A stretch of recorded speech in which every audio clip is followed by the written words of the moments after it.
One day, Gordon was very cross. Why should Henry have a new shape? A shape good enough for me is good enough for him.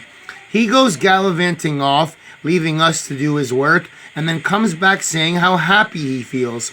It's disgraceful.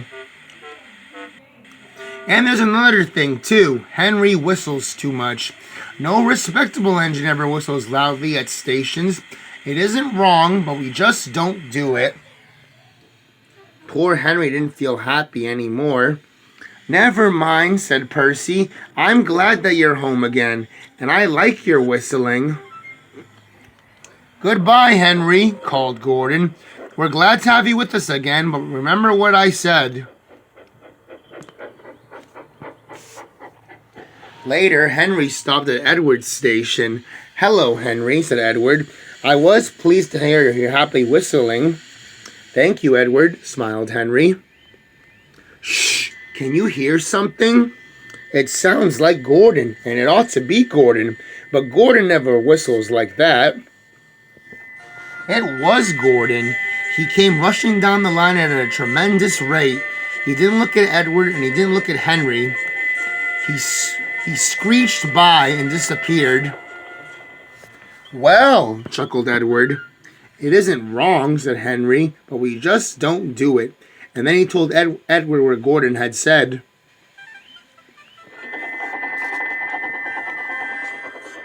Gordon was still screeching along the line. The noise was awful.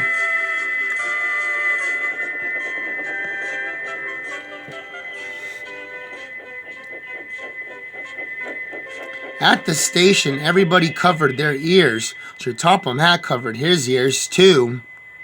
Take him away, he bellowed, and stop that noise.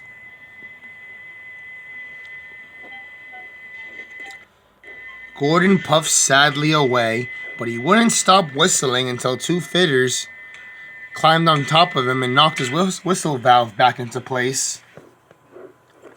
That night, Gordon slunk back in the shed. He was glad that it was empty. It isn't wrong, murmured Henry to no one in particular, but we just don't do it. Nobody mentioned whistles. Next day, Henry was enjoying himself enormously. I feel so well, he sang. Trickety-trock, hummed his coaches. Then he saw some boys on a bridge. Peep, peep, hello, he whistled. Oh! The boys didn't wave and take his number. They thought it was fun to drop stones on him instead. They've broken our glass, sobbed the coaches. The passengers weren't hurt, but they were very cross. Call the police. No, said Henry's driver. Leave it to Henry and me. What will you do? Asked the passengers.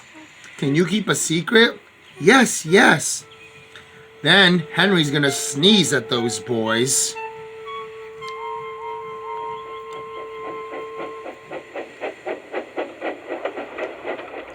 Lots of people were at the station before the bridge. They wanted to see what would happen. Henry has plenty of ashes, said his driver, so please keep all windows shut until we have passed the bridge. Henry is as excited as we are, aren't you, old boy? Henry felt more stuffed up than excited. Soon he saw the boys, and they all had stones. Are you ready, Henry? Sneeze hard when I tell you. Now, said his driver. Achoo!